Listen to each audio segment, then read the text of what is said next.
Le système astrologique prévoit que les hommes au pouvoir, en phase solsticiale, se mettent en retrait en phase équinoxiale, d'une façon ou d'une autre, soit en étant mis sur la touche, soit en déléguant d'autres protagonistes au premier rang. C'est probablement ce qui va se passer avec Vladimir Poutine. Dans l'histoire de la vie d'un dirigeant, il y a toujours ce genre de dualité.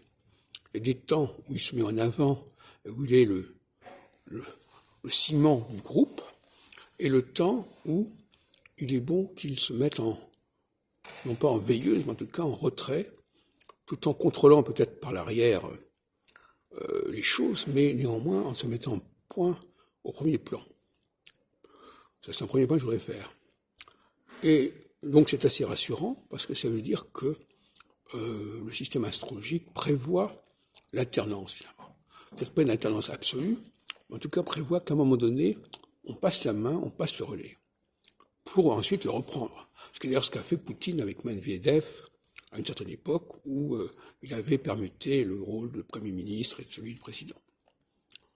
Pour terminer cette intervention, je voudrais revenir sur la question du trio infernal mythologie, astronomie, astrologie. Tout ce qui est mythologique n'a pas forcément d'application astrologique.